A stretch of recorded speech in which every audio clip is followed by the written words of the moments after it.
Olá, sou Paulo Eduardo e nós estamos chegando para mais um estudo aqui no canal Minuto Missionário. Seja bem-vindo. Muito obrigado por me acompanhar novamente. Estamos chegando aqui para mais um estudo. A gente está estudando a Bíblia, não é? Diariamente, versículo por versículo, com muito cuidado, de forma expositiva, olhando o contexto, vendo de fato o que as Escrituras querem dizer e tirando lições para as nossas vidas. Nós estamos no livro de Atos já há muito tempo, parados aqui, observando e estudando as Escrituras. Quero te convidar agora a me acompanhar em mais um estudo. Vamos juntos. Nós chegamos no capítulo 17 e paramos no verso 16 já há alguns dias. Creio que hoje é o último dia que nós ficamos no verso 16, mas a gente ainda precisa fechar um assunto que nós iniciamos já há alguns dias, quando Paulo chegou em Atenas, aquela capital intelectual, uma grande cidade da Grécia, que continha grandes pensadores. Mas o verso 16 nos diz: enquanto Paulo os esperava em Atenas, o seu espírito se revoltava em face da idolatria dominante naquela cidade.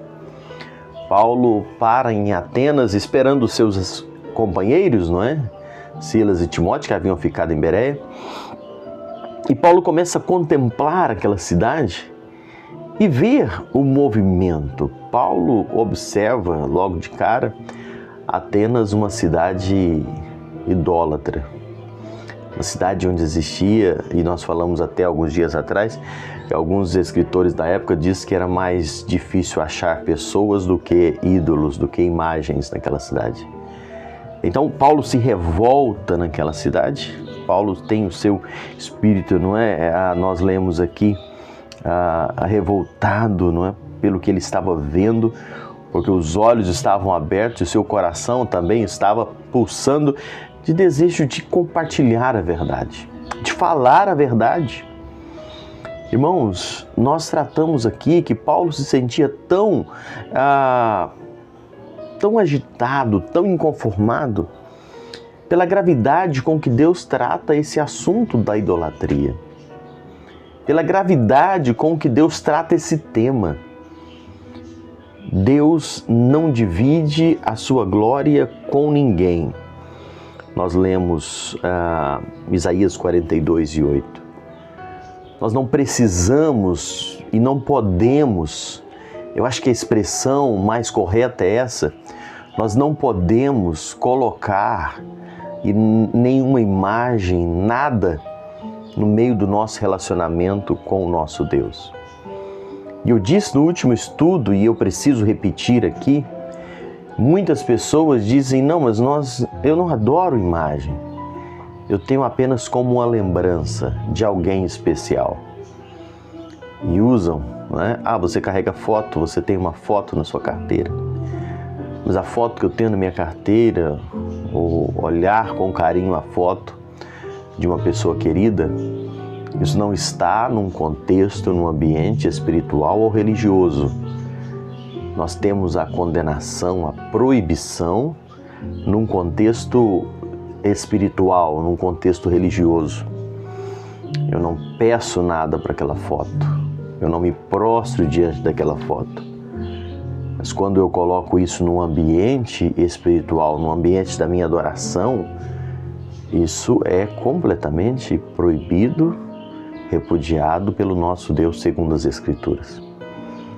E eu falo isso aqui e falei no último estudo e preciso reafirmar aqui, talvez você não acompanhou o último, a gente fala isso com muito amor, com muito respeito, mas com o que entendemos nas Escrituras ser a ordem estabelecida pelo nosso Deus. Deus tem o direito exclusivo da nossa felicidade. É somente a Ele que nós devemos nos prostrar. É somente Ele quem deve ocupar o primeiro lugar da nossa vida. Nós não podemos colocar nada nem ninguém no nosso entre nós e o nosso Deus. E fechando esse assunto no dia de hoje, eu preciso lembrar que os ídolos que Paulo via em Atenas, eles não são limitados às sociedades primitivas. Existem muitos ídolos sofisticados nos dias de hoje. Um ídolo é um substituto de Deus. Um ídolo é aquilo que substitui o lugar que deve ser somente de Deus na vida de uma pessoa. Qualquer pessoa ou coisa que ocupe o lugar de Deus se torna um ídolo. E aí a gente começa a observar. Existem muitos ídolos hoje. Muitas pessoas que talvez não tenham uma imagem de escultura na sua casa. Muitas pessoas, e aí eu preciso ir aprofundando um pouco mais, muitas pessoas até mesmo nas igrejas chamadas evangélicas estão colocando e entronizando ídolos nos seus corações. Existem muitos ídolos gospel. Existem muitas pessoas que estão adorando os seus líderes religiosos. E aquilo se torna um ídolo. Creio que você já deve ter visto em algum momento, eu já cansei de ver, alguns líderes entrando no templo, entre aspas e todas as aspas, dentro das igrejas, e as pessoas loucas para tocar nele, com a intenção de que se tocar nele vai ser curado, vai receber alguma bênção.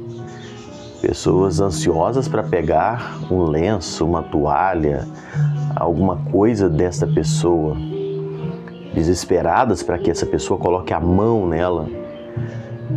Enfim, você está entendendo que existem ídolos mesmo no meio dessas igrejas chamadas evangélicas? Então, o ídolo é aquilo que ocupa o lugar que deve ser somente de Deus. E tirando da parte de pessoas, existem coisas que são ídolos na vida de muitos também. A avareza. A avareza é idolatria. As ideologias podem ser idólatras. Quantas pessoas são avarentas, só pensam em dinheiro, só quer ficar rico e nada importa mais do que trabalhar, ter lucro e ter dinheiro. O dinheiro tornou um ídolo.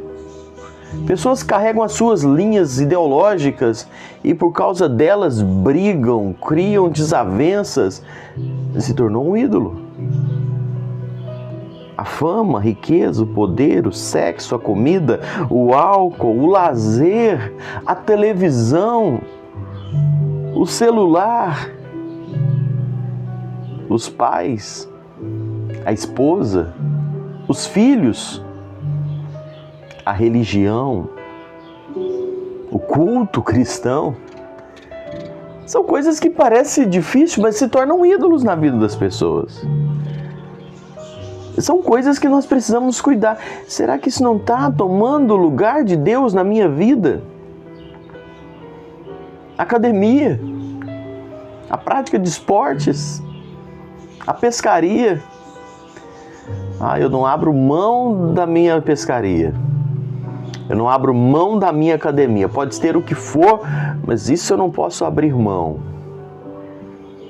Tem pessoas que idolatram entes queridos. Enfim, eu estou trazendo isso aqui porque os ídolos, eles são muito mais do que aquelas imagens de esculturas.